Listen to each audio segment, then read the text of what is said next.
Shalom, Haverim, sejam bem-vindos a mais um vídeo comentando a Parashá da semana, hoje com a Parashat Yitro.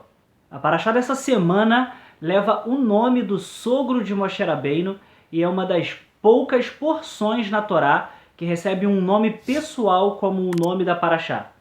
Yitro é descrito como um Kohen em Midian, que normalmente é traduzido como sacerdote em português. Mas, na verdade, a palavra Kohen em hebraico nem sempre tem a conotação de sacerdote. O significado básico de Kohen é que ele é uma pessoa destacada dentre as demais, um representante do povo. Possivelmente, Yitro era alguém de bastante prestígio em Midian e agia como um representante espiritual do povo de sua cidade. A tradição judaica posterior criou uma série de midrashim sobre ele, alguns muito interessantes, destacando sua experiência com a idolatria, por exemplo. Mas a informação bíblica apenas nos informa que ele era uma pessoa destacada especificamente em Midian, talvez dando alguma indicação do que nós deveríamos esperar dele.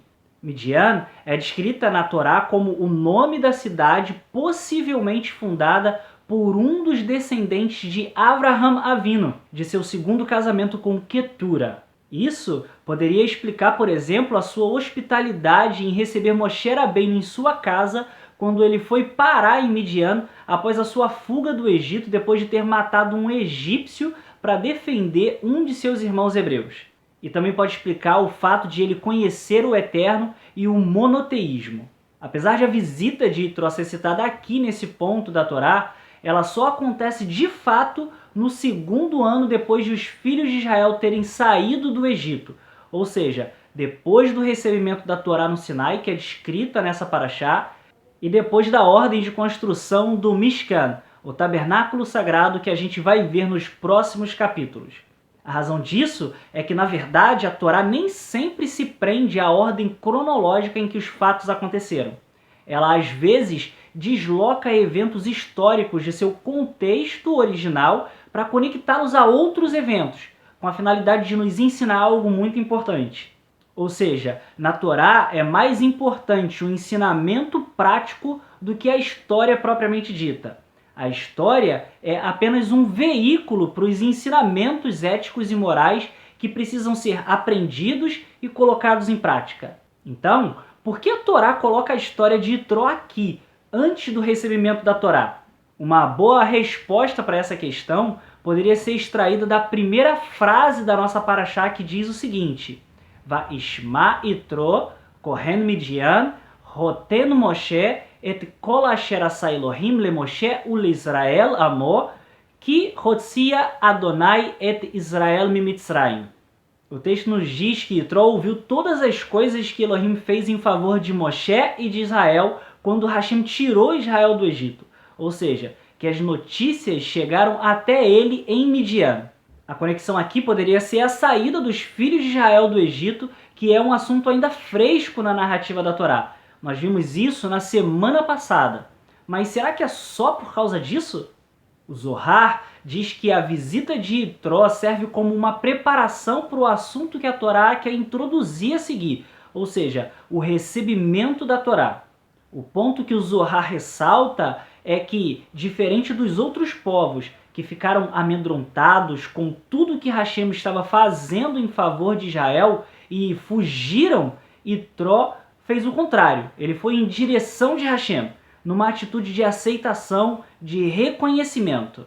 Ou seja, assim como o evento do recebimento da Torá é entendido como a aceitação de Israel dos padrões divinos, como em uma conversão, como se todo o povo estivesse passando por um processo de conversão ali diante do Monte Sinai, a história de Yitro é citada aqui como uma preparação para esse evento grandioso, uma vez que ele é a pessoa que mais tornou possível esse evento ao abrigar Moshe Rabbeinu alguns anos antes.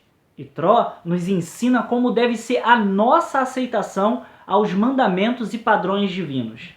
A visita de Yitro é citada com mais alguns detalhes no quarto livro da Torá, o livro de Bamidbar, também conhecido como livro de Números. Ali, ele é citado por seu nome judaico, seu nome hebreu, Hovav ben Reuel, o nome que ele adotou quando ele proclamou a Hashem como o único Elohim verdadeiro e a Israel como sua família.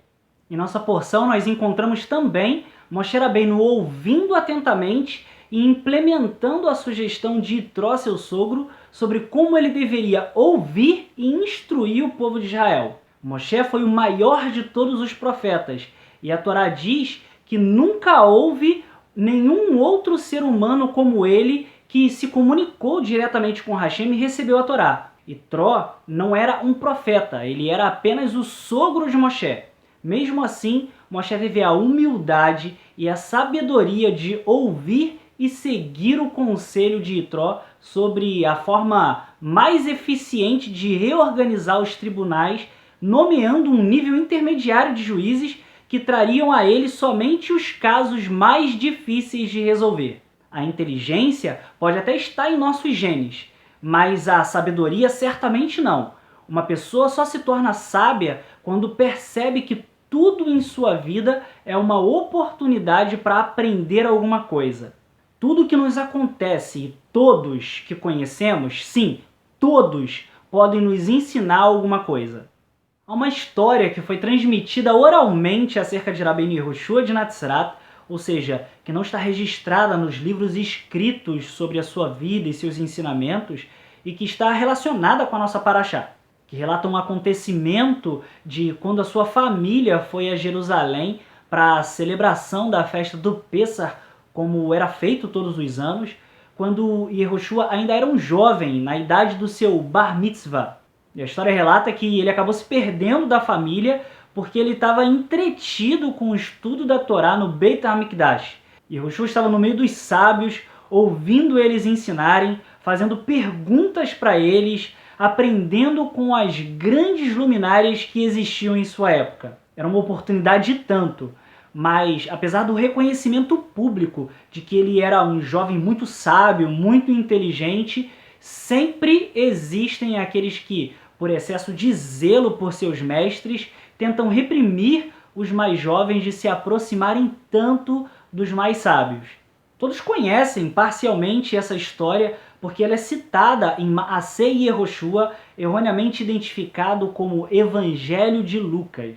Mas existem alguns pormenores desse evento que foram transmitidos inicialmente apenas oralmente e que relatam que Yosef e Miriam, os pais de Rabbeinu Yehoshua de Natzrat, depois de procurarem bastante por ele, o relato diz o seguinte: passados 3 dias, o acharam no Beit HaMikdash, sentado no meio dos Hachamim, ou seja, no meio dos sábios, ouvindo-os e fazendo pergunta para eles.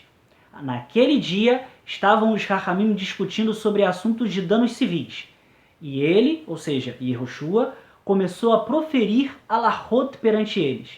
Para quem não sabe, alahot são formas de aplicar os mandamentos da Torá, ou seja, é a Torá na prática. Então, um dos Hachamim disse a ele: não ouviste que todo aquele que fala alahá na presença de seu mestre é passível de morte? E Yehoshua disse ao Hacham: então eu vou fazer uma pergunta. Quem é o mestre e quem é o Talmid? E qual dos dois é mais sábio? Moshe ou Itró? Acaso não foi Moshe o pai dos profetas e o chefe dos sábios?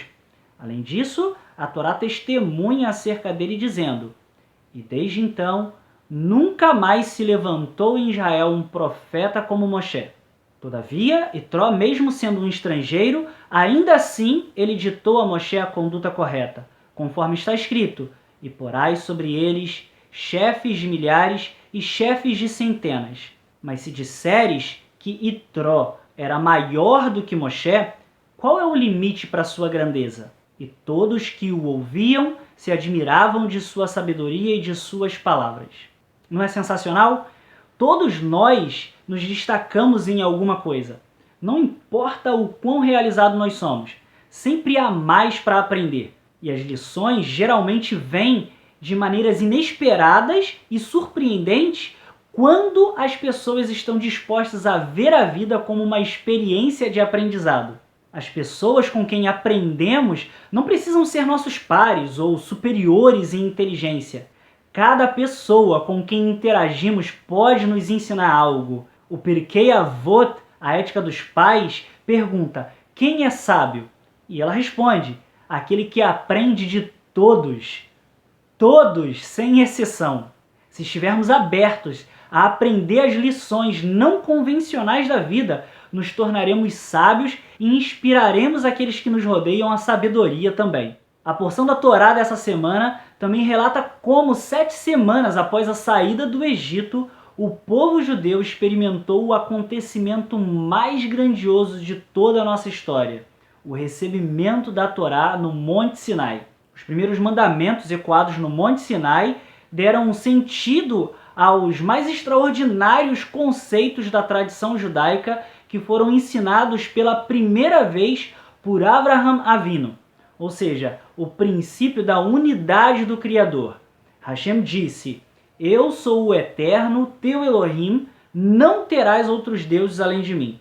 Agora, o monoteísmo não era apenas, entre aspas, uma ideia de um velho doidão que saiu de Ur dos Caldeus tentando criar um novo ideal para o serviço de uma divindade. Agora, todo o povo de Israel, ou seja, mais de 600 mil pessoas, presenciaram o próprio Todo-Poderoso em toda a sua glória, ordenando esses ideais tão elevados e revolucionários em um mundo que havia adotado um culto politeísta. Mas e os mandamentos seguintes? Por que dizer aos judeus: não matarás, não roubarás e assim por diante? Esses são comportamentos tão básicos para a sociedade humana que já haviam sido ordenados desde o início dos tempos. Era realmente necessário ordená-los novamente no Sinai com toda aquela atemorizante majestade da divina revelação? Eles não teriam sido parte do comportamento social dos judeus e de qualquer ser humano ao longo da história? A própria história nos ensina e nos mostra que não. Está no instinto do ser humano matar, roubar, adulterar, exceder a qualquer limite porque ele se acha no direito de fazer o uso de qualquer coisa que seja do modo que ele bem entender. A razão para que o Criador reiterasse aqui a observância de mandamentos tão básicos como não matar, não roubar ou cobiçar coisas que pertencem ao seu próximo era para que o ser humano os praticasse porque esses comportamentos foram ordenados pelo próprio Criador. O homem deve refrear-se contra o crime não somente porque o derramamento do sangue ou o roubo seja um ato antissocial ou uma conduta humana inapropriada para um grupo social específico, mas porque o Criador assim o ordenou. Quando a nossa conduta é baseada em nossa própria compreensão do que é certo e do que é errado, nós muitas das vezes nos encontramos em situações em que a nossa autoestima, ou melhor dizendo, o nosso ego, nos cega em relação à verdadeira natureza dos nossos atos e nos convence de que o que estamos fazendo é perfeitamente correto ou pelo menos completamente justificável. Mas segundo o Todo-Poderoso, nós só podemos estar seguros da conduta moral e ética adequada se a conduta for baseada e guiada pela Torá e pelos padrões divinos. Esses comportamentos éticos e morais não são comportamentos intrínsecos do ser humano. Pelo contrário, o mundo só os conhece porque o próprio Criador os ordenou e porque o povo judeu vem mantendo e ensinando isso por todos os povos pelos quais temos sido exilados. Assim, a Torá nos reúne aqui hoje para quebrarmos esse ciclo vicioso. Precisamos mudar a nossa atitude. A Torá não é um fardo pesado e impossível de ser cumprida como a religião ocidental a descreveu por séculos. Ao invés de ser um obstáculo no caminho, a Torá é o nosso mapa na estrada da vida. Em vez de nos restringir, a Torá nos liberta das amarras da mediocridade, do egoísmo, do egocentrismo. Ela nos ensina a sermos justos, humildes, a nos importarmos com os outros. Se considerarmos a relevância de sua mensagem para os nossos dias, nós também poderemos nos sentir recebendo a Torá no Monte Sinai no dia de hoje. Shabbat Shalom.